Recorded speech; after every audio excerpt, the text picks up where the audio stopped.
Reading challenge. Positive thinking is not always easy, especially when life becomes difficult. However, having a positive mindset can change how we see problems. Instead of giving up, we try again. We learn from our mistakes and become stronger.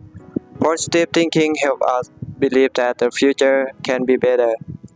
It gives us hope and motivation. When we think positively, we can also help others feel better. Even small steps forward are important.